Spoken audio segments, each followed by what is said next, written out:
Time for a reaction to the last episode of Friendship is Magic before the hiatus, named after a Spice Girls song. That's really a Spice Girls song? Spice Up Your Life? I've never heard of that song. Okay, well maybe it was, so it was just their catchphrase? Well. I don't know. Anyway, let's do this. Oh god, take it! So, alright, back to the beginning. We're gonna start again. Do this right.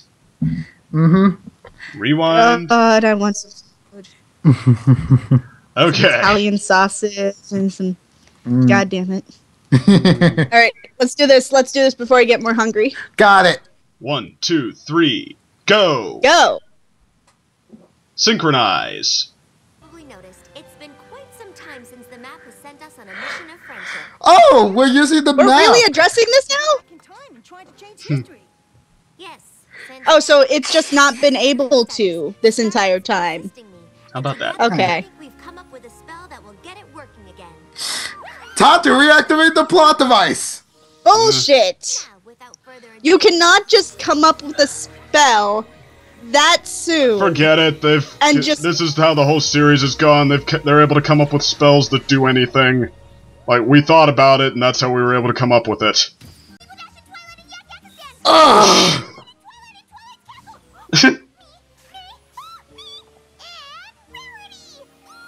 Seems they've missed some things. Glitchy. Great, another city location we've seen already. Oh my god! Is Spike actually dissatisfied with Rarity?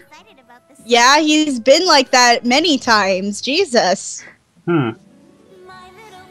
Okay. Sorry, I just haven't noticed. Let's establish how different these ponies are.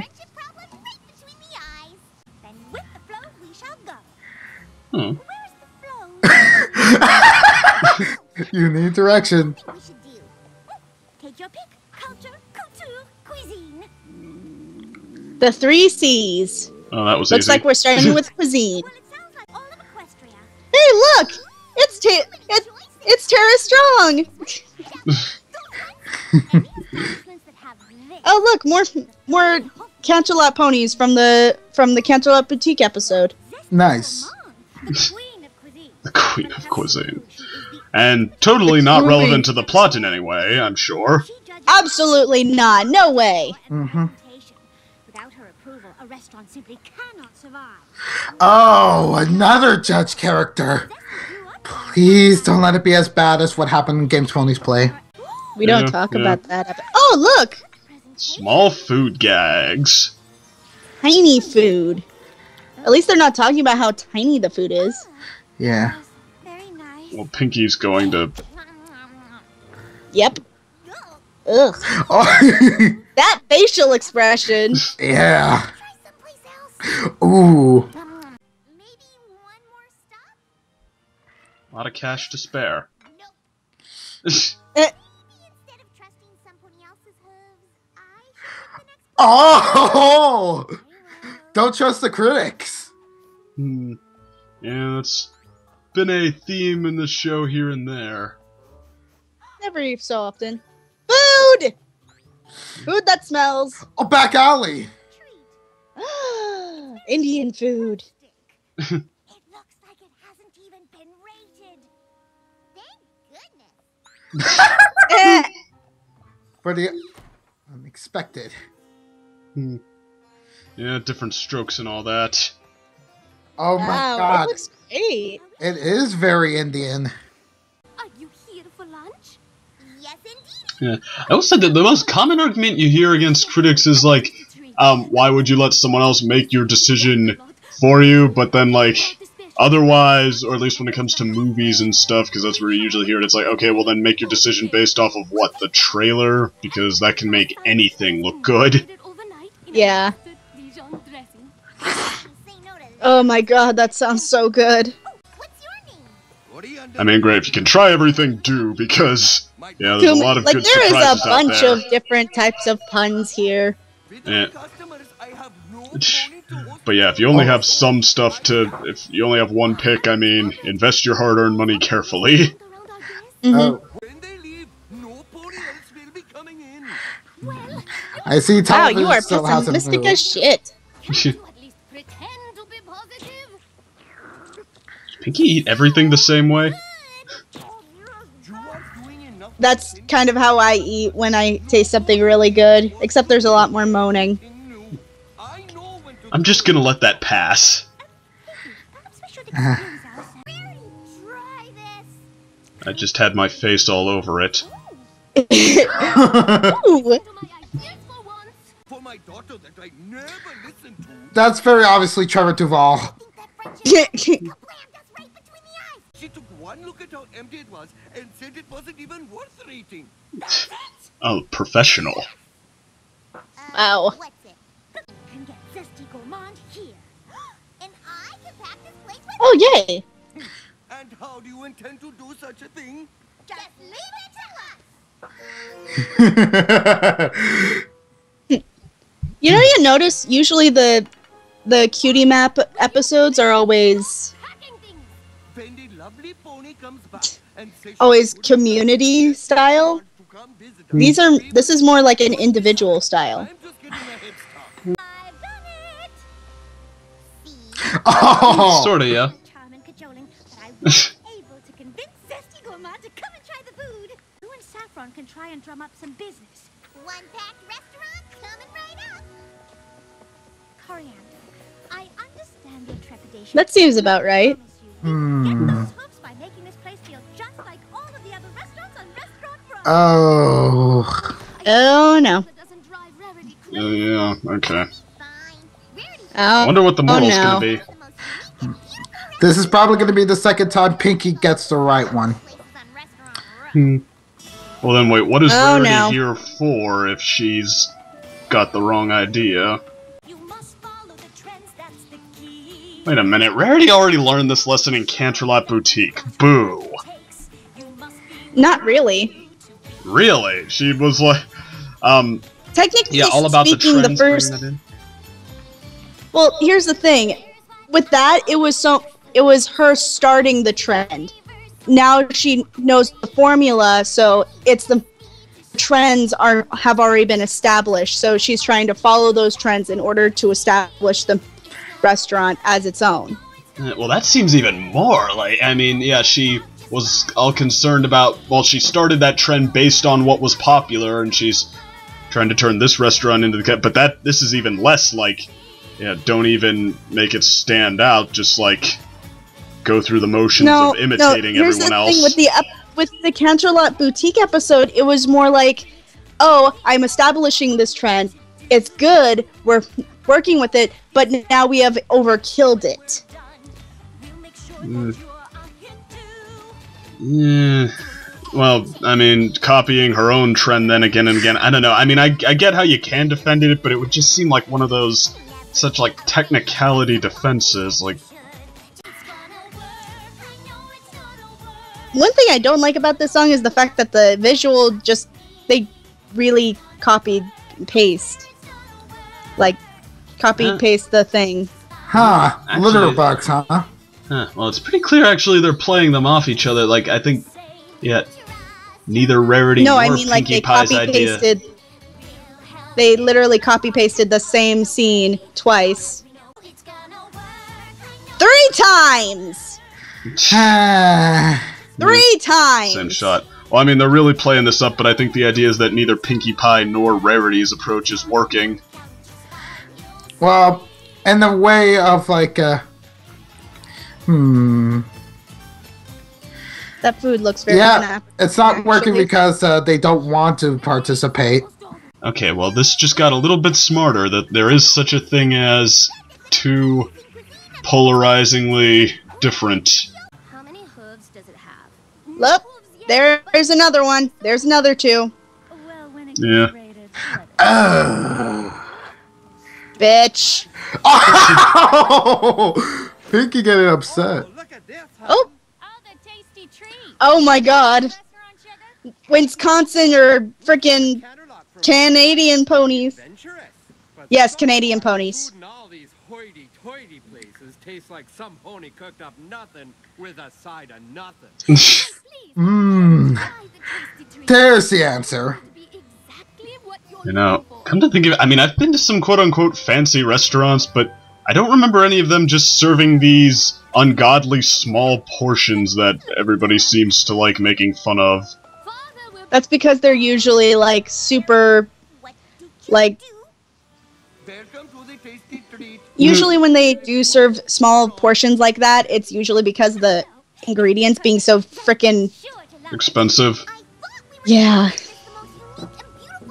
I mean, maybe I just haven't gone fancy enough, but I mean, like... Well, how fancy would you say the fanciest is? Like a several $100 bill for 7 people or so. Oh yeah, that's not hoity-toity enough. Okay. This is what we must. And I'm not even talking about hoity-toity. Yeah. This isn't what I wanted. We helped save the restaurant. Ah. How many other ponies are Yeah. coming? Well, too late out. Rarity just blew their reserve funds on remodeling. You said you could find a place with ponies no matter what. You said you would make the restaurant better, so I guess we both did what we were Oh! Ooh! Okay. This episode just reestablished who's number 1 and who's number 2. Yep. Oh! Ah! Oh! Voldemort pony! I was It's a about to. female. Is that a woman? Oh my No, god! it's a horse. Is that what? It is a woman. Try your best to impress. Oh my god, what who was that? Who was that That's reminding me of Edna Mode! Edna Mode! no, not Edna Mode. The critic from Ratatouille. Yeah. Oh, Yeah. Ego something or other. What kind of food expert doesn't want flavor? That's it. Right? Yeah.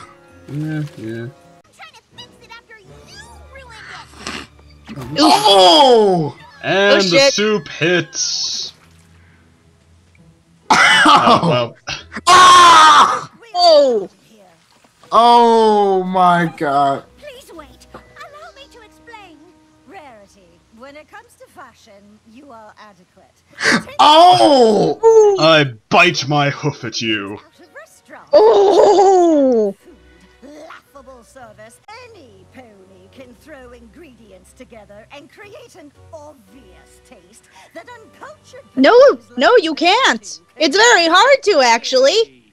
It takes a true culinary artist to create a subtle taste.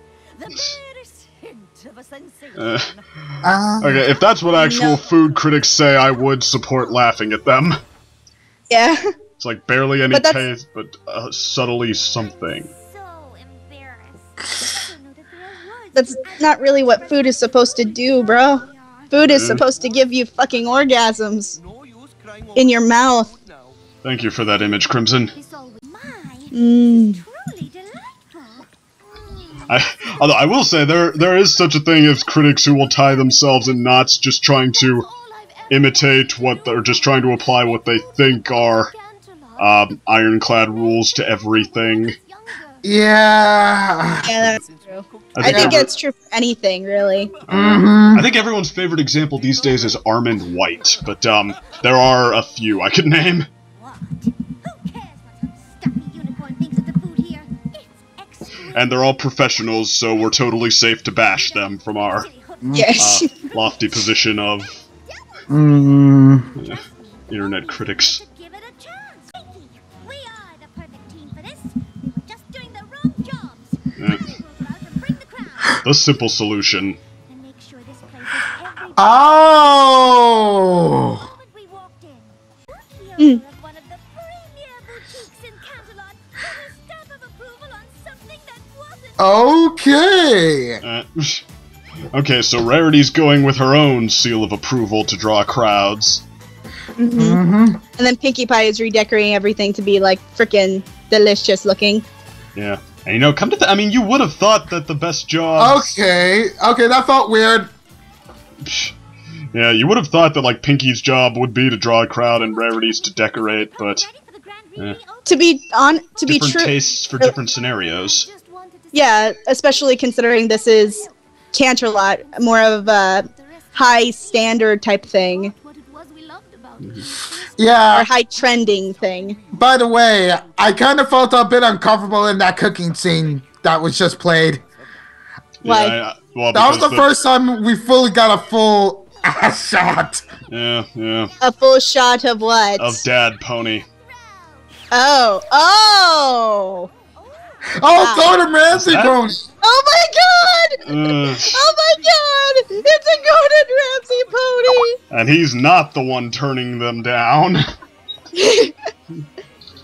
What's this? What is every I didn't give any pony permission to come here. hooves? It is Yep. not in keeping with the level of cuisine that There's Gordon Ramsay going like, bitch, really? Yeah, get Gordon Ramsay Pony in here Yes! to tell her off. Yeah. they told you. and Wait, you are the isn't this Tara Strong pony? Okay. tell you what hats to wear with which skirts. You have your own unique taste. And that's your right. Just because you like your food a certain way, there is no reason to tell these ponies that they need to do the same. And there comes the secret. You need to look up a lot of critics and see which one Oh my gosh! usually aligns with you. Oh my gosh! From now on, Oh, it's boy. all smoked, basted, and grilled. Yes! Yes! I own the bake stuff. I'm going to bake my mother's bud cake the way she made it. Full of Oh. Free the food! Free the food! Food! Free the food! food! Free! Okay. Unique and fresh establishments such as this could do serious damage to your social standing. Boo. Oh! Free the food! Yeah. Are both truly amazing. Our butts are glowing. Butts are glowing, butts are glowing. Dynamic duo of pinky and Dynamic duos, that's right. Rare pink. Rare pink. Rara pink. Gonna save the motherfucking day, yeah. So, that episode was probably like the best episode ever about criticism. Yeah. Well, probably not, but Oh, I said best episode about criticism. I didn't say. Oh, I Anton found that Ego. it was not Anton subtle Ego. enough. That's his name. Anton Yes, thank Ego. you. Anton Ego.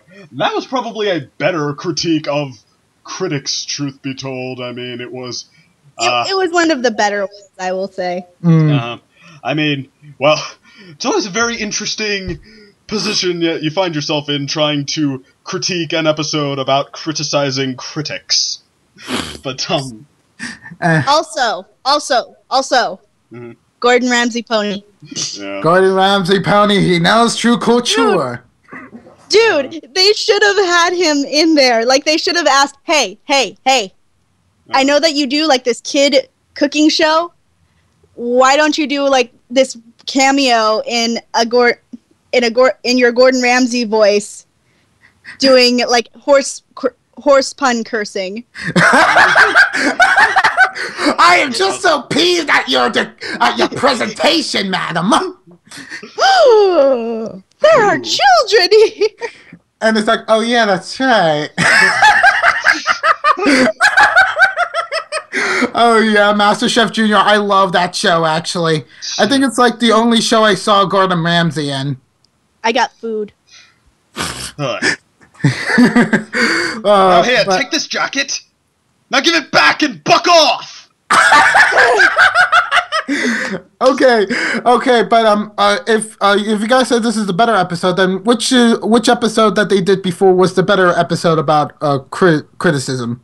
Well, from this show specifically, let's see, there was, what were the other? I mean, Canterlot Boutique. I guess that doesn't really count as. No, it wasn't really about criticism. critique. Yeah, It was more like about freaking fashion trends and being and trying to stay the same while being unique at the same time. Mm-hmm. Yeah, I know the comics tried a critique that, like, with actually It's funny. They tried one with Fluttershy, and they tried one with Pinky and Applejack accidentally finding themselves in a baking contest. Oh and Pinky my tries God. to lose on purpose for the sake of the this other pony they really like who's in it and actually wanted to be in it. So yeah, she makes a meal out of garbage and wins because it's unique. Oh Everybody has God, their- the comics. Yeah, their way to satirize the critics, and I mean, I don't know. I mean, there's always a two-way street to this kind of thing because I mean, you know, there's definitely such a thing as like just getting so deep into what the notion of critics and what they think, just so you can feel like you're in the right or feel like you are into what you're quote unquote supposed to be. But I mean, you know, usually what I don't go for is that the solution is always just like forget the critics, get rid of the. And I mean, to me at least, criticism on stuff, it's just like it is totally a way to take what you love about this stuff even further. Just like, I mean, because I think everybody wants to when they. Yeah, that's what well, that is a lot of what fandoms involve, actually, when you, like, finish something you really like. Yeah, you want to go talk about it with your friends. You want to see, like, what, or come to, yeah, what you guys think is the best, what you'd want to ask for more of if you could, and I mean, and what you might want to look into based off of this. And I mean, yeah, to me, that's all stuff that, yeah, great to have critics around for. And not all of them, granted, because, I mean, the criticism that some critics, I'm saying words based off of the word critic a lot now, but yeah, the criticism that they maybe get too into their own narrative of what they're supposed to critique and try to apply the same line of reasoning to different things, like, yeah, round pegs through square holes. It doesn't always work, but I mean, still I think another good critique episode that not a lot of people are going to look at as a critique episode would probably be the Art of the Dress episode, Suited for Success. Oh yeah, because that guy. Yeah, like, hoity-toity. Hoity-toity. On one hand, there are particular tastes to a customer. That doesn't mean that the customer is always correct. And there is a lot of struggles to, you know, fit into those critiques of the person you particularly. But then you get to, like, an actual critic, and they're like, the fuck is this? I mean, yeah, you know, there is a Tao of everything, quote unquote. So it's not even like if even if most people would consider what you're serving up, the taste you're serving up, absurd and ridiculous, you know, that doesn't mean that you haven't found your niche in some little corner necessarily. And granted, maybe the rest of the world is right, but even so, it's still your niche. Well, yeah, like I can definitely understand like why you would think that, like for like that episode, like yeah, in that episode the critic was kind of like in the right side, like essentially like harshly criticizing like the girls who didn't have any sense of like design sense in comparison to like the seamstress Rarity in that case. Yeah. But like the reason why I mentioned about like this episode being like the best critiquing episode is because they could have gone like the obvious route of like, oh, the villain reviewer was wrong for like saying that sort of stuff, but she actually had some very valid criticisms. Yeah. And when I saw it, I was like, What, you are mean you getting serious? soup thrown in her face? Oh no! Like about like the decor being working too hard. The service wasn't really that great. Yeah. Actually, one of the comic stories, I think, like you were saying, Art of the Dress, with Rarity having to bounce back from legitimate criticisms. I mean, even though the comic story certainly didn't like talk about whether criticisms can be legitimate, it did take this notion a step farther. It was Fluttershy getting criticized for this knitting statue or something she did, and then being so hurt that she's ready to tear it down until Celestia shows up and says she likes it and encourages her to hold her ground on that. Like, I will say that if you're on the other end of criticism, like, valid or not, you need to be able to hold your ground there and say, like, no, darn it, I like what I do, and I'm gonna, and screw anyone who wants to, like, just dismiss me on account of what I've seen there. I mean, you know, you do, like, even against, well, yeah, even in the face of criticism that could potentially be valid, I would say, like, even if the critics themselves are valid, you still need to be able to tell them to go screw themselves at some point. Well, it's kind of, but also, like, the reason why that episode, why that comic gets a lot of flack is because, like, when Celestia comes into the picture, all of a sudden the critic who was criticizing harshly about, like, Fluttershy's knitting project essentially backed off due to, like, the high esteem of, like, the elite that was Celestia, and was going with the much more higher powers opinion, which really wasn't, like, a good example of, like, how to really handle it. Like, it was almost implying, like, you just need to wait for the shining light of, like, an elite that has appreciation for, like, your thing to, like, come in and, like, save you. Because it's like, no, I think a much more stronger thing is that maybe, like, a lower tier critic, or even just Rarity by herself, who was, like, criticizing, like, mentioned about, like, how nice it was, and then Fluttershy getting confidence from, like, her friends' commendations about it, and, like, standing true. Like, that would have been a whole lot more better than Celestia coming in, because that just ruined the message. Yeah, I mean, yeah, that's where I'm, like, in a lot of these stories critiquing critics, like, this is where I'm not so happy to just, like, yeah, bow your head, take your lumps, because, I mean, a lot of what most of them do resort to just kind of, like, straw-manning critics and tearing down from and in the process pointing out a lot of the flaws in their own argument, like, even in this episode, for example, saying, oh, well, I don't want to trust this pony's opinion, I want to trust my own taste. Well, it's like, okay, well, you're caught in your own loop there, because you're trying to say, well, no, this other restaurant is the great one, that's what everybody, okay, well, why should everyone take your opinion over, like, this guy? I mean, that's just your opinion, too. There's also another thing, like, I felt about, like, this episode. like the only really big downside was, like, what you were pointing out, Crimson, and, like, in the song when it came to, like, recycling, like, frames. And yeah, that is a very big detractor. Like, the song was good, but, like, reusing, like, the same postures of, like, the split screen really wasn't, like, a good innovative way of, like, displaying the song. While it was needed, they needed to do something different to alter it in order to make it more appealing and more unique. But instead they went with, like, that basic setup, which really drearied, like, people listening to the song and such. But oh yeah, and also, like, I didn't even get the names of, like, the characters because they were so complicated. Like, the reviewer pony, or the father and daughter. We will call that Antona, or Ampona ego. Wait, Ampona? No, I don't want to... Or Epona ego. Epona ego. Oh, no. Don't even make any a reference to Zelda, because I don't want to refer to that gray thing. Anything that doesn't necessarily have to be a Zelda reference. I mean, considering the fact that MLP as a whole takes a lot of references to anything. Epona could also mean the Irish goddess of horses. Wait, really? Yeah. There actually is an Irish goddess of horses? Yep. Wow. At least I think it's Irish. It's either Irish or Scottish. I know that it's the Isles.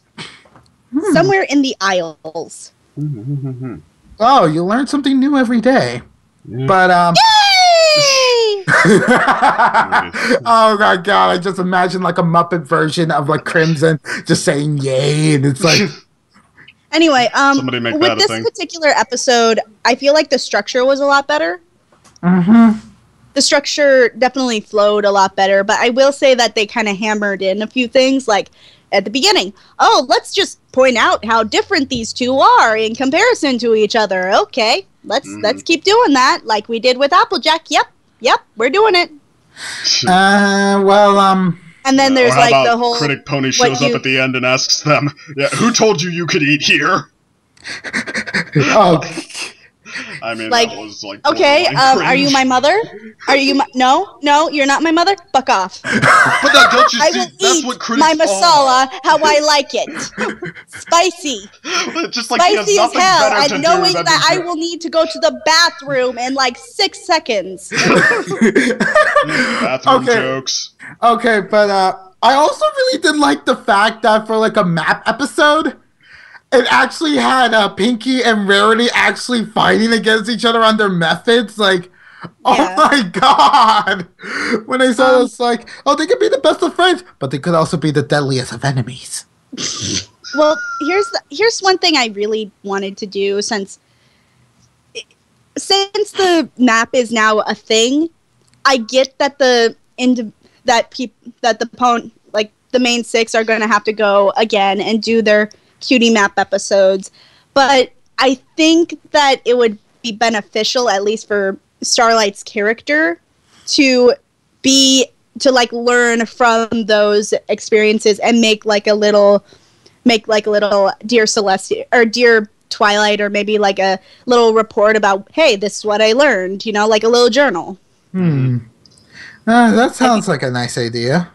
Like, I think that would be very beneficial to her character, because as far as Starlight episodes go, we've had like 2, 3 if you count the... Wait, no. Well, Hearthwarming Tale, Second Prances, and the premiere, that's 3. Yeah, if you count, unless you want to count the premiere as like 2 separate episodes, in which case it's 4, but still. I feel like definitely it would help with Starlight's character to go with them on their cutie map episodes. That way, we also get a second opinion.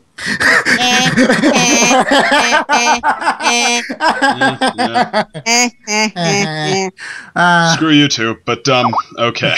In the meantime, I mean, I don't know. Well, the cutie map last season, like my biggest complaint with the cutie map is, or last season anyway, was that they set it up with the premiere they set up that and Starlight, and I mean they hinted at a lot of story yet to come to be continued from that first episode, and I mean, and there was no payoff to the map whatsoever. It did the same thing 3 times, and then and then Starlight happened to use it in the finale. I mean, it's like it was just Was it it was 4 times? Wait, no, 3 times. It was 3 times. I'm sorry. Yeah. I mean, yeah, it was But yeah, basically something to fill time, or to have. It was to give the ponies one of several things to do through the season. It did not amount to a story arc. Yeah.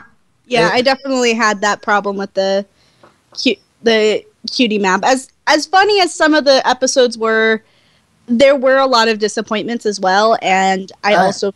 Yeah, I mean, the episodes themselves were fine. I mean, it was just...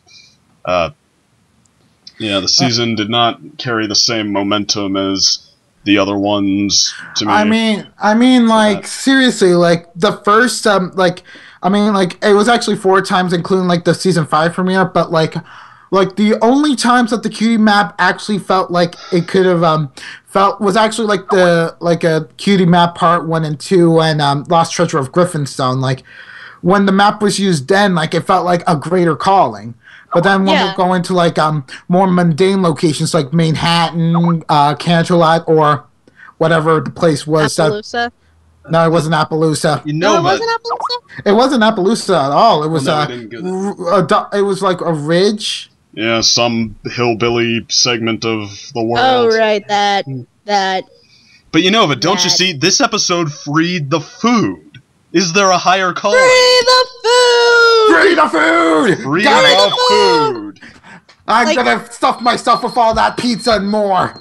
Another thing that I do like about this episode is the fact that while, yes, most of the map episodes usually consist of a community, and we get to see, oh, there's a token person that we have to look at that we saw like several episodes before this. This time it's somebody new. It's a location of which still is in the same city as we've seen before, but it's a different location within that city we haven't seen, which I really like. Which is another row. And it first was a individual thing, but then it turned into a community lesson. Yeah. Which I really liked. Yeah, well, actually, you ever seen Recess, that show that was on about 12, 15 years ago? Dude, if you are born in the 90s, you did not know what Recess was, you were either Amish, or the super high tier Christian that was like, no, we don't listen to any other channel other than Cubo. Oh yeah, that's right. Cuba was basically a lot of religious cartoons like VeggieTales and. Hey, did you remember Jacob Tutu?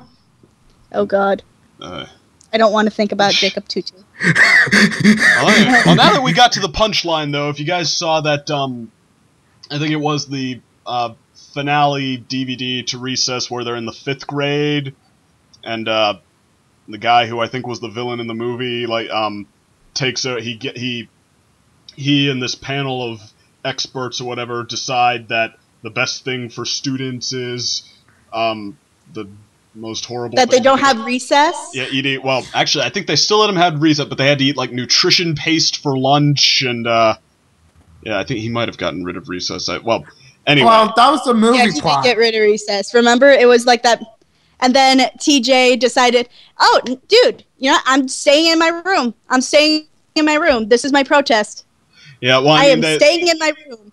Yeah, they were like, well, everybody was saying about that. TJ said, well, I mean, I don't know if I'm allowed to do it or if I'm going to get away with it or make a difference, but I mean, yeah, it's what I think. I got to say it somehow. So he did that, and then eventually he got the principal to say that, like, at least to say, like, all right, I will at least say that I don't.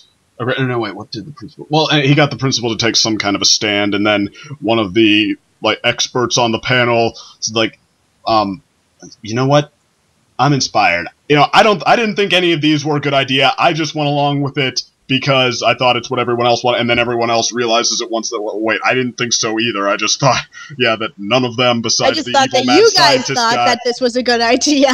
Yeah, and I mean, that's a good point. You know, like groupthink, you know, not wanting to contradict the norm for something you think is in theory less important, or just heck, thinking the norm is that important. I mean, that does happen, and that can be very, and you can, I mean, inadvertently do what's not best for a lot of people by going that route. I mean, you know, think for yourself. That is a very important message, and I thought that Recess actually pulled it off a lot better than this episode, because that they did pull that out at the end, that trying to impress the critic made everyone not make the food the way they thought it was best to them. But I mean, it's like, there it just, well, for one, it just sort of comes out of nowhere, and for like, and two, I mean, that it working is based around the episode's own narrative, that like one critic just can control so much, and I mean, I'm sure in some circles they can, but I mean, yeah, just to the point where everybody changes their mind on what tastes good. And I mean, I think it's kind of a straw man, and it's where I don't think it hit as hard as it could have. I gotcha. Like, going into like that point, yeah, it does kind of feel like we could have had like an interesting like divide between those who follow the critic still like devotedly because they respect their opinion and such. But then we could have had like the outsiders, those who are visiting Canterlot. I thought the way the episode was leading up, we could have had like the outsiders who were visiting Canterlot populate the food place and be like, oh my god, this is the best food. I don't want to eat like a traditional Canterlot cuisine if I can have this stuff, you know? Yeah. Or if you want like a bunch of lesser critics who are siding with the main one just to make sure that they're not seen as like unprofessional or lessers or something like that. And that's when Gordon Ramsay Pony makes his appearance. Yeah. Gordon Ramsay pony. Oh yeah, somebody needs to have Gordon Ramsay pony tell what's her name critic to get lost. To buck off. Yes. Exactly. Oh, and I like to say one thing about the food that you criticize. The food that you have had little to no taste. Subtlety is not the best quality. Now go off and eat your ass somewhere else. Crimson Ramsay, everybody. Crimson Ramsay, every pony. That is the next meme. First we have Crimson Muppet. Now we have Crimson Ramsay. What's next? All in the same episode. So, a Hall of Fame episode with Crimson Muppet Ramsay. No, but I mean, now that I'm thinking about it, like, that could have even been really good. Like, even, the lesser critics, they all break from the main one, and then, take it a step further. Like, make it so they not all of them even have the same opinion, but they, like, ponies all over Canterlot then have, like, or all the ponies in the restaurant each gravitate towards a different one. Like, there's a different food critic they consider the most useful because they share tastes. And I mean, you could have made it like a really smart, like, that could have been a really great presentation of what criticism and thinking for yourself what it should be. And I mean, they should have gotten Gordon Ramsay to actually voice his character. Yes. Did we say that already? Yeah, we already said that. Oh my god, but we're that doesn't repeating. make this point any less awesome. You're right. Like, I was about to say we were going to repeat. Get somebody to voice him. Epic Rap Battle's got a Gordon Ramsay voice. You guys can. Like, I think that one of the things that would have made this better, especially considering the fact that Gordon Ramsay has such a big take on the food world, like, you can't think of Food Network and not think Hell's Kitchen or Master Chef or all these shows with freaking Gordon Ramsay saying, this pig is still so raw, it's still saying Hakuna Matata. Oh god. I'm sorry. And I feel like if we had that, like, had him talk and be like another one of those critics, especially being a chef, he would have been like such a huge part of that within like 10 seconds. Even though I feel like it wouldn't be as great of a celebrity cameo as, say, Lena Hall or Weird Al Yankovic. Or Yankovic. I mean, then again, it would be a small but powerful message. It would be a small but powerful message. Yeah. Also, seriously, get Gordon Ramsay into My Little Pony voicing his character as like one of the chefs. Let's get Change to make a petition. We need to get 1 million. And get Guy too. Oh, Guy Ferrari, yes. And Rachel Ray. Oh my God, let's just get the entire cast from like Food Network to just come in and be like, let's hear Food Network, the Cooking Channel. Let's hear what else. Also, the entire cast from Travel, like the Travel Channel, they have a few Food Network shows, or they have a few food shows. Yeah. Mm-hmm. Yes, just get everyone into another episode about food. Oh, I was also thinking about something like a point that we made before. Like, you've seen it as well about like the logic about magic in this show. When all of a sudden the opening just opened up on like them fixing up the map, saying like, "Oh, it was broken." I'm like, broken? Yeah, that's what they said. It was broken from like Starlight. I know, it's like one of those things where you're like, it was broken. Why did you not? didn't say that before, yeah. Yeah, like. It would have been nice to have like an establishing shot, go like, "Hey, we haven't had a cutie map episode in a while." Well, it's broken. Oh, what? Oh, why? No, we didn't forget about it. It's been broken. That's it. Yeah. Another thing I do like about the episode, especially the first part, like the very first scene when we do see that, is the fact that even Twilight is getting sick of everybody pointing that out. Like, yes. Because Starlight. Can we move on from this? Can we move on from this, Spike? Seriously! So long before the fandom does too. Oh my god. I was already thinking about like reviewer revolution already from this episode. Reviewer, revolution, revolution. Get ready. I'm ready. Yes, let us go and stake our claim in this. Be revolutionaries, and we will change the reviewing world. Yes,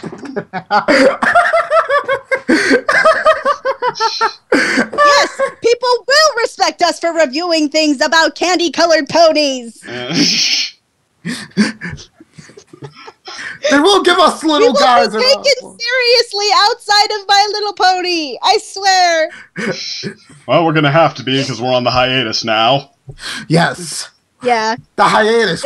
I'm actually pretty thankful for that because now I have time to put like episodes, put out like freaking reviews. And as for me, breathing room for my schedule. Yeah.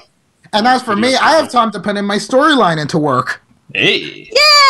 Yay! And so overall rating for this episode. Oh yeah, definitely. Overall rating and final thoughts, just to make sure this is the last part. Got it. For me, I would have to say this is a great episode. Actually, honestly, this was very standout in my mind. The only thing that detracts it a bit was after what we discussed was not. It could have been stronger in the conclusion that. And if it was stronger in the conclusion, like what we suggested, it could have easily been a top tier episode. Like, oh, this is a map episode that's top tier. Woohoo! Success. But yeah, like this episode was very great with like us introducing to like these new characters that it felt like a very individualistic problem of like a father and daughter who have conflicting ideologies, and then like as like it subtly shows like Pinky and Rarity like looking at the problem like two different ways, but instead of like it going like the obvious route, it actually went to a point of like the two friends arguing and bickering with each other and being like shaming on each other's practices. I'm like, oh my god, this is what happens when a friendship goes awry. Like, oh my god, like my two favorite ponies are just going at each other's throats, and it's like I was mostly cat fight, and it was the thing. It was like pony fight, mare fight, but mare fight. But like in the mud. Ew, with Maud as spectator. Yes. But Pinky like seriously, Pinky, I was more on the side of Pinky when she was like blaming Rarity, like, I thought we were supposed to make this play special, and Rarity was like, but the thing is that we're supposed to like appeal to like the critic. We're supposed to appeal to like their sensitivities. That's why we have to make it exactly the same as every other restaurant. Yeah, I mean, it is kind of funny that like this episode. Sorry, go ahead. That episode also kind of reminds me of Party Pooped in that respect. Yeah, I mean, and I feel like if we look at it from that point of view, like trying to appeal to one person, and make that person feel at home, that was done much better in this episode than it was in the other one. That's almost by default, but yeah. Wait a minute. Are you sure it's Party Poop and not like Castle Sweet Castle? That was the episode with the Yakistanians, right? No. Oh, wait a minute. Party Poop. Oh yeah, it is. I was saying. Okay, I was having it confused with Party of One. Oh my god. I was having it confused with Party of One. No. Okay, yeah. Yeah, by default, yeah, it would be better. But continuing on, even though I don't remember their names still, like the two characters seem very distinct. Like though, well, maybe not as like distinct like three-dimensional characters, but they were distinct enough with like what sort of presence they had. Like clearly arguing in front of like customers, like showing like how uncontrollable their situation has gotten. Like I was almost getting like a Mama Meredith and conflict from Brave. If any of you guys seen that movie? Yep. Yeah, which I actually just recently saw that movie, and I'm like, oh my god, I'm actually more on the side of the mother. Pixar, what have you done to me? Usually it's like the other way around. It's like the kid is usually right. I mean, yeah, that was one thing that, I mean, a lot of critics ironically complained about, or not a lot, but like a handful complained about that it wasn't just yet another story of teen rebellion, which... Now, that was a nice, unique touch that both the mother and the daughter had a point. Yeah, and I feel like this episode does that the same way for like the two different scenarios of the critic and everyone else, and then for like the father and daughter. Mm-hmm. Yeah. Oh, and this episode has forever scarred me about pony butts. Pony butts. Just in case you forgot about that.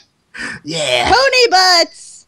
I didn't even pay attention to that. Like, I was just looking at the fact that they were putting some type of secret spice into the pot.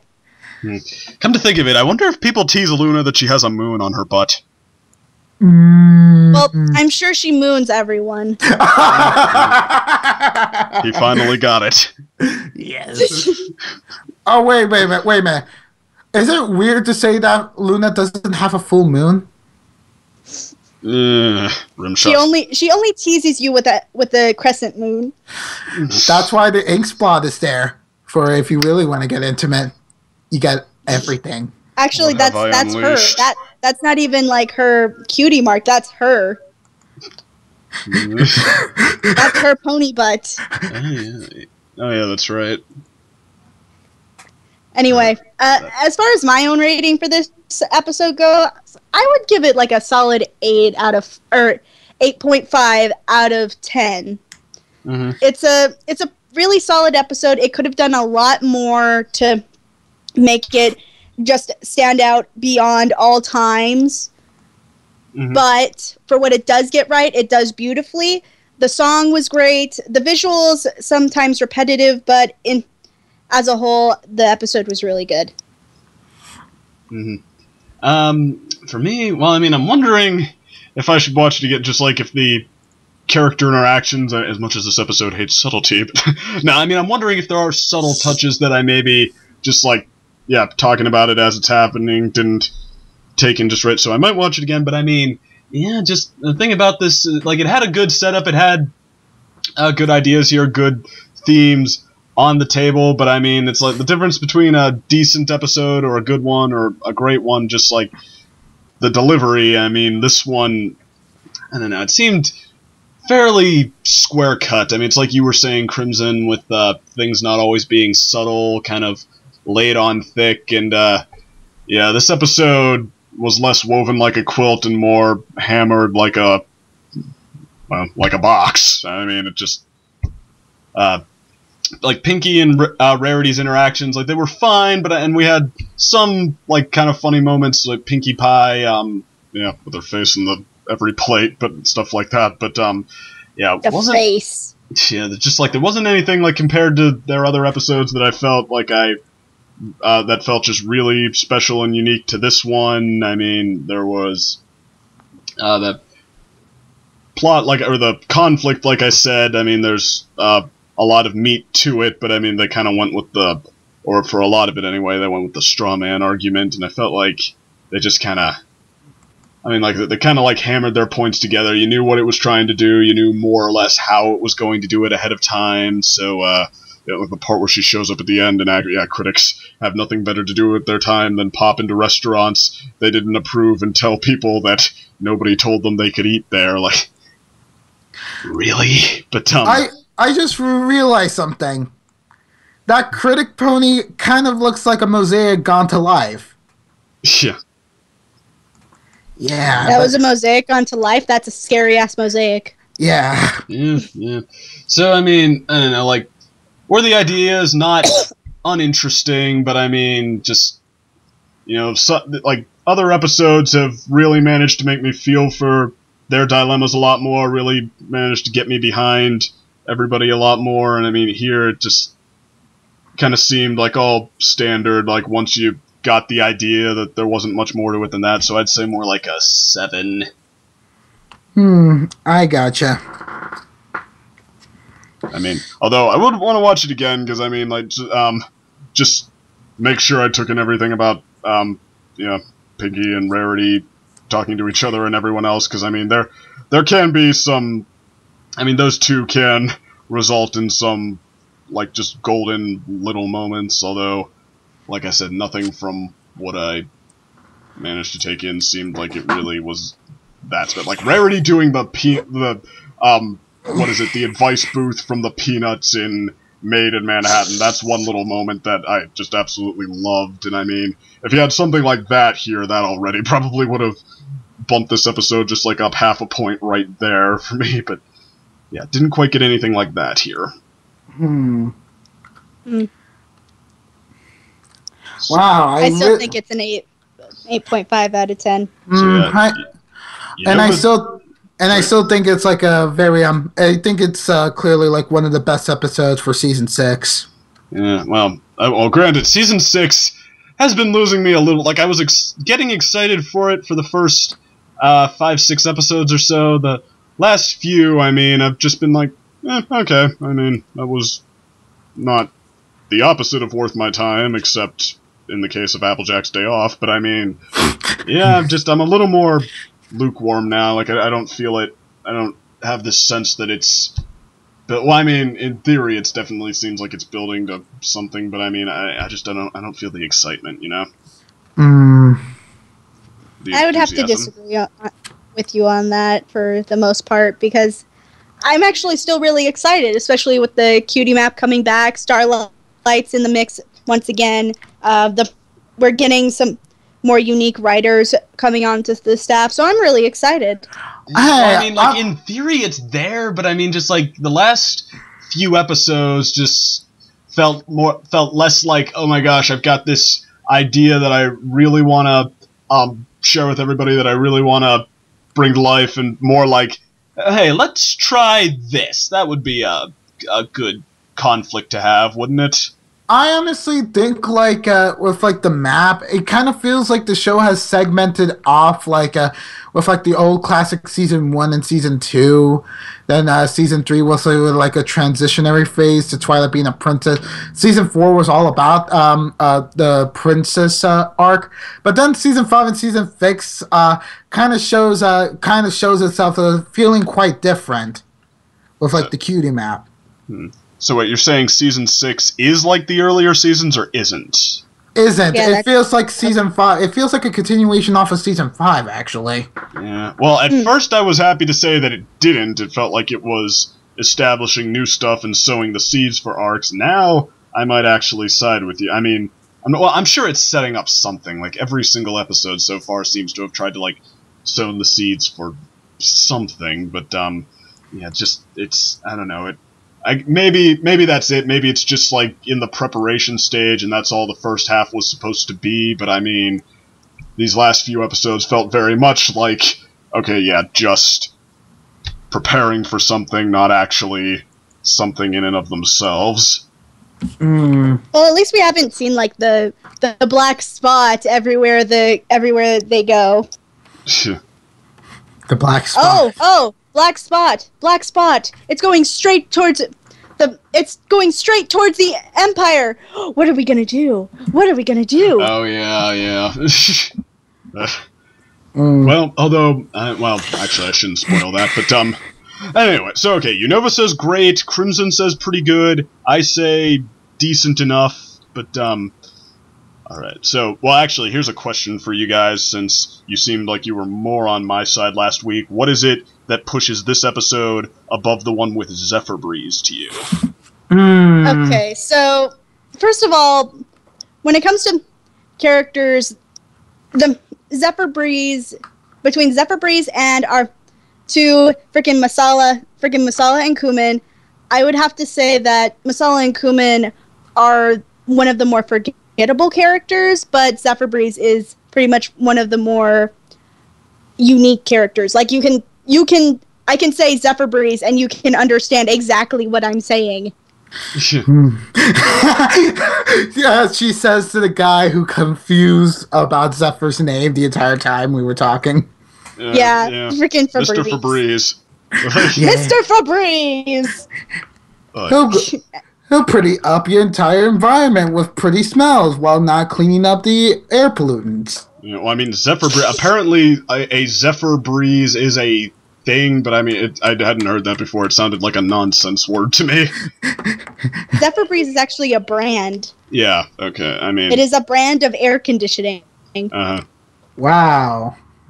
Yeah, look that up. But no, that's a reason though why the last episode would be better. That Zephyr is more memorable. Like, why is this episode a higher score for you, Crimson? When it comes to the story, like as far as character goes, Zephyr Breeze takes the cake. But if it goes to the story is much better with this episode because we, on top of the fact we're getting a new part of the location, we're also getting we're also getting a better structure. We're having to look at a situation differently than, say, one person. And really, the opinions of one pony, which was Fluttershy, was ruling the story rather than in this episode where it was the opinion of many. Well, like, I would also agree with you there, Crimson. Like, the reason why I even gave it, like, a great rating is because, like, for me, great episodes have, like, that one aspect that really stood the test of time in comparison to, like, its fellow brethren. And in this case, it would be the story that gave me such a feeling. Like, the characters, they felt, like, pretty secondary to, like, what was the true meaning for this episode, which was, trying to showcase like Canterlot, a new location in Canterlot, and trying to like show like differing ideologies that seem to butt heads with each other. Like, I think that's the episode's greatest accomplishment, is that I actually really felt for like both sides. Like, I can understand Rarity's side despite not agreeing with her, like being more on the side of Pinkie, but I can see where she's coming from because she is coming from a fashion background, and when going over to like a food a section, like it is somewhat similar, but there is certain things you need to keep in mind about like keeping the uniqueness of a restaurant is how like you could keep like the lifeblood. And like while it doesn't while this episode isn't like contradicting like a Canterlot Boutique as you mentioned before, because it was more about fashion trends and such like that was like domineering her to making the princess dress. In this case, it's like the opposite, but it's like a solid progression into it, which I feel like while season 5 and 6 feel very similar, it actually feels like the more mature season in which we're getting more into like these sort of topics as Rarity is accomplishing her dreams, and this is giving way to like more mature morals for a mature pony. I mean, what was I going to say? Well, as far as the like whether that's in character for Rarity, like that to me, that well, actually in a roundabout sort of way, I guess the characters do take a backseat to me because. For me, like, this episode, it just comes down to, well, I didn't like the story as opposed to impressing me with something. I mean, don't get me wrong, it had new stuff, but I mean, you can have all the new stuff you want, you have to execute it well to me, and, yeah, in my eyes, this episode, it's like another one of those things like Canterlot Boutique, where it makes its moral by sort of preaching to the choir in a sort of square-cut kind of way. I mean, it didn't feel like... so it didn't feel like it was giving me a new perspective or asking me to consider something unique, and that I could understand why it like how it affects these characters in so many different ways. And it just felt like hey, here's the concept we want to put on the table. Here's how we say it should work, and here's the result. And voila, we just taught you a lesson. And I'm like, well. I mean, it was okay, maybe it was worth hearing you out, but I mean, I don't feel like you gave me anything that, like, particularly interesting. Just like you preached something at me, you, gave me your played-up negative view of the opposing, viewpoint, and, yeah, okay. Felt like I was hit with a, Hammer? Well... I mean, a unique enough lesson, but I mean, you know, that's it, like, hit with it, not made to really understand it or get behind it, just, yeah. Okay. Spark it. But, again, well, the one thing this episode got right, undebatably so, is that different strokes for different folks. You are going to have, different reactions to what hits your palate, depending on who you are. Yeah, just like how Pinkie Pie clearly showed her opinion about the fresh cuisine of Canterlot. Well, actually, what's kind of funny about that, Rarity seemed to be enjoying it okay. Like, Pinkie Pie was just like... She wasn't really enjoying that much. Like, when we first get into the episode, she's like, that's an interesting texture. I mean... it's kind of fun, like, yeah, whenever they try to be more like, that's the episode's trump card, the food is small, just like, when they try to appease the critic, it's wrong because it's small, and like, they say, well, no, it tastes like blander and whatnot, but I mean, yeah, they don't really show how that's happening, it's just like, yeah, I do like how they explained... show the visual of it being small. I do like how they explained that she does have credentials to do this. Like, she was born and raised hoity-toity. Mm-hmm. So she does know about this is what she's grown up with, fancy-ass food. Uh-huh. But fancy-ass food, please keep in mind, everybody, if you're trying to look for a good restaurant out there, especially if it's, like, super fancy as hell, fancy food does not necessarily mean that it's tasteless.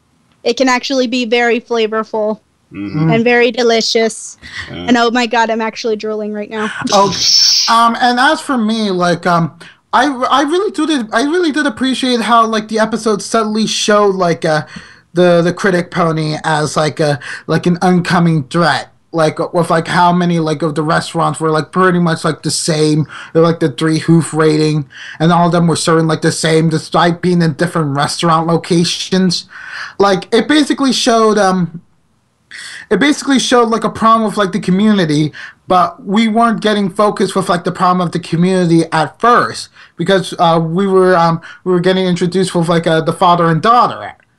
And getting their restaurant to be better, to be recognized. So, free the food! Free the food! Free Something the food! is coming to Canterlot.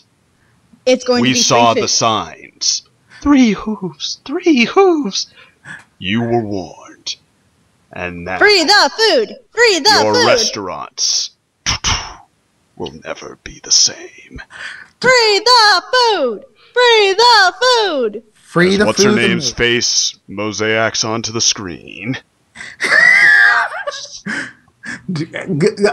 I am here to criticize your food. Only one rat can save us all. Oh yeah, there he is. Ratatouille crossover. I am going to go into your main and control you. Why? Because I want to, and I like to cook, and my cooking is better than yours. So shut up. Featuring special guest Gordon Ramsay as himself. Yes. Okay, I think we're getting a bit off topic now.